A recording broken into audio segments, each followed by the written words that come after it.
tá? Mas a gente pode fazer isso em uma outra aula. Últimos 10%. Alguém estava somando aí? Já deu 90 ou não? Deu 90% aí? Os últimos 10%, gente, é para lazer.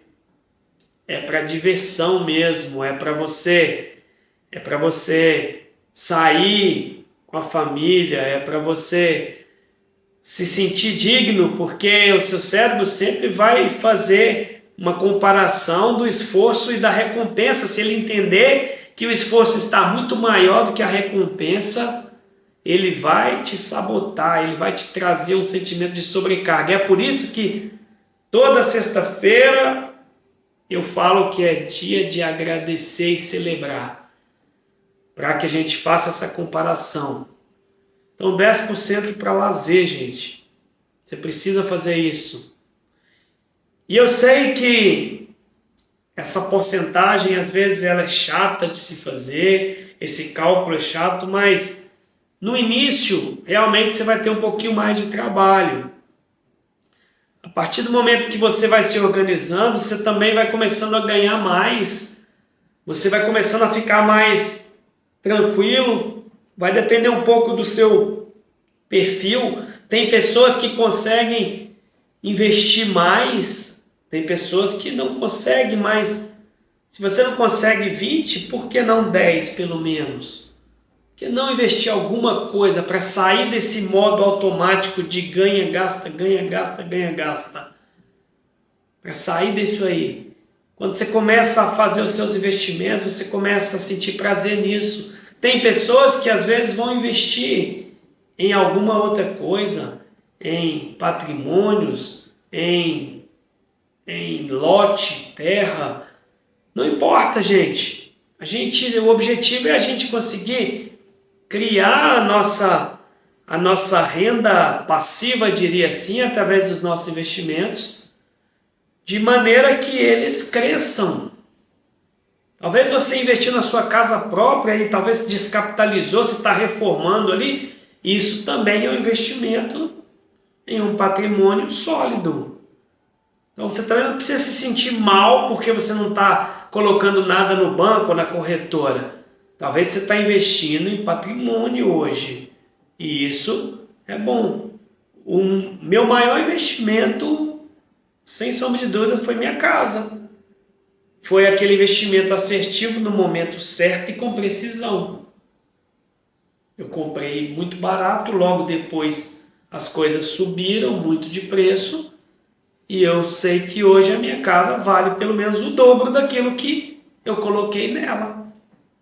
Então, eu posso não ter milhões lá no banco, mas eu posso ter o meu patrimônio sólido. Então, isso vai variar muito. Eu estou dando alguns exemplos aqui, mas é para vocês entenderem em qual deles que vocês se encaixam. Talvez você está investindo na sua empresa.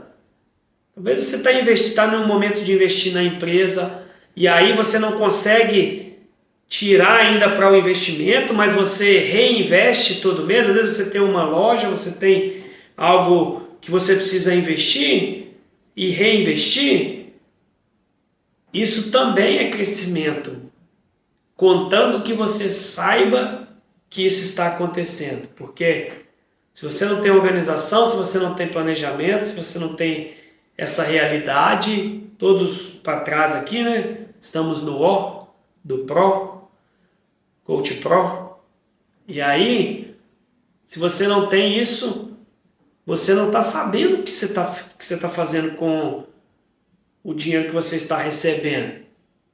Eu, particularmente, uso o aplicativo do Q21. Alguns de vocês já conheciam, já atualizei bastante. Enquanto eu não tive esse aplicativo, eu não consegui organizar as minhas finanças. Para mim, gente, vou confessar, já falei, as meninas que me conhecem aqui já sabem. Planilha financeira me cansa. Graças a Deus, né, o pessoal da Eagles que está aqui sabe que isso é pesado. Eu e Mônica somos influentes, dominantes, natos. E aí trouxemos o David para controlar o nosso projeto da Eagles lá. porque ele é muito bom em planilha e isso me cansava sempre, sempre, sempre. Tudo pegar fatura de cartão, lançar em planilha, separar categorias, isso me cansava sempre. Eu e o Léo desenvolvemos um aplicativo por causa da minha necessidade. Por causa da minha necessidade, eu aprendi, eu não consigo mais. Eu saio do restaurante com o celular na mão, colocando. O quanto que eu fiquei analítico nisso, gente, não é brincadeira. Eu fiquei muito analítico nessa área, mas porque eu encontrei uma maneira de facilitar a minha vida. Você vai encontrar a sua maneira. Uma planilha, um aplicativo também, algo assim, para facilitar do seu jeito. Hoje, para mim, eu sinto como se eu tivesse pelado quando eu não tô, quando dá algum problema no aplicativo, eu mando mensagem pro Léo e falo, Léo, pelo amor de Deus, atualiza esse negócio aí que eu já estou ficando doidinho sem saber o que está acontecendo. Mas eu criei esse hábito. É fácil? Não, não é fácil. Eu estaria mentindo para vocês se eu falasse que não, é tranquilo. Financeiro é disciplina mesmo, gente. Encare a organização financeira como um investimento com retorno garantido a longo prazo. Mas a longo prazo. Retorno financeiro é a longo prazo. Se você tem um livro chamado Psicologia do Dinheiro, ele mostra lá um gráfico da economia dos Estados Unidos, desde quando eles começaram a computar isso. E aí você vê que o gráfico está sempre subindo, subindo, subindo, subindo, subindo, subindo, subindo. E qual é a variável que fez ele subir? O tempo. O tempo. Então, se você começar a investir agora, com o tempo, esse patrimônio cresce. Com o tempo, esse dinheiro evolui. O tempo é a variável, o tempo é o seu melhor amigo em relação a finanças. Próximo é a letra S de Prospere. O S tem a ver com segurança. Versículo Provérbios 21, 20. Há tesouros desejável e azeite na morada do sábio, mas o homem insensato os esgota. Olha que interessante esse versículo. Esse versículo fala sobre a importância de se preparar financeiramente para imprevisto, para o futuro, guardar esse tesouro, ter azeite na sua casa, ter uma reserva para que, se acontecer um imprevisto, você não esgotou tudo que você tem. Ter essa reserva de alguma maneira. Algumas pessoas são investidor de mais risco, outras pessoas são de menos risco. Depende muito do seu perfil aí. Mas a gente precisa ter, porque você vai começar a se sentir seguro, você vai ter segurança financeira a partir do momento que você possuir um capital suficiente para cobrir as despesas em momentos de baixa. Cobrir as suas despesas aí no intervalo de 3 a 6 meses, quando eu falei.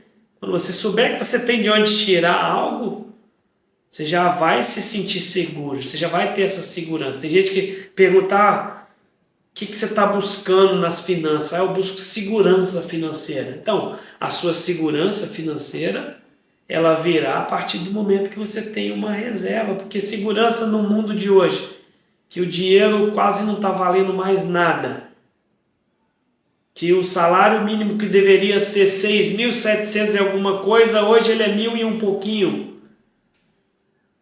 Não dá para comprar nada, quase nada. Você vai no supermercado, 4 sacolinhas, R$500. A gente precisa ter essa segurança através da nossa organização. Essa segurança para enfrentar os tempos difíceis. Se acontecer alguma coisa hoje, você está preparado para isso? Você está preparado? Você tem algum lugar para socorrer? Você tem? Ou você vai passar muita dificuldade? Então pense nisso. Segurança financeira virá com essa organização, com a reserva. Próxima letra é o P novamente, né? Esse P aqui é importante, gente. Esse P aqui é o P de prestação de contas. P de prestação de contas. Anota essa frase aí, tá? Anota essa frase aí. Responsabilidade separa os que desejam na vida dos que realmente fazem e preocupam o suficiente com seu futuro para prestar contas de suas ações diárias. Muito forte. Responsabilidade separa os que desejam na vida dos que realmente fazem e preocupam o suficiente com seu futuro para prestar contas de suas ações diárias. Se comprometam com alguém. Quem é casado, faça reunião familiar sobre isso, para entender a situação, a realidade. Se comprometa com o cônjuge, se comprometa com um mentor financeiro, um consultor financeiro. Planeja, faz um planejamento familiar inclusivo, que inclui todo mundo. Que todo mundo esteja consciente, porque senão, às vezes fica tudo na mão de um só, e o outro não está nem sabendo da realidade, e aí esse um fica esperando que o outro tenha uma bola mágica de cristal para falar que a situação está feia e que não dá para ficar indo no restaurante 3 vezes na semana. Que tal se a gente voltar isso para uma? Que tal se a gente começar a comer mais em casa do que fora, porque a situação não está muito boa? Tenha transparência, tenha clareza disso. Finança não pode ser emocional. Finanças precisa ser matemática, exatas. Não dá para lidar com isso na emoção. Não dá para você querer deixar seus filhos em um colégio particular que está te endividando, se você não tem condição de fazer isso. E aí você fica tentando maquiar tudo isso e tentando fazer o que você não dá conta e se endividando cada vez mais. Depois fica pior, gente. Como eu falei, se você não sabe, não importa o quanto você acha que está ruim, sempre vai estar pior em matéria de finanças.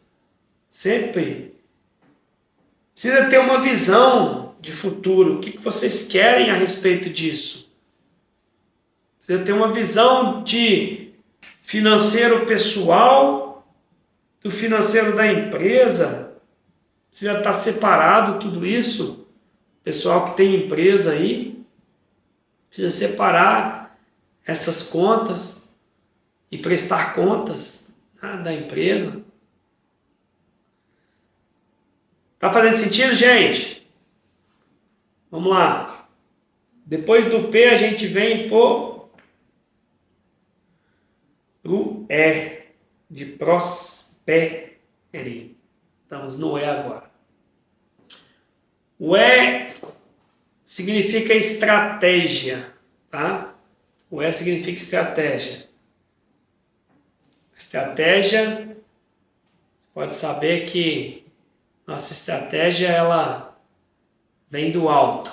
Eu sei que a gente planeja, a gente organiza, mas é Deus que te dá habilidades. É Ele que vai te ensinar como fazer. Nós temos que confiar naquilo que Ele colocou nas nossas mãos.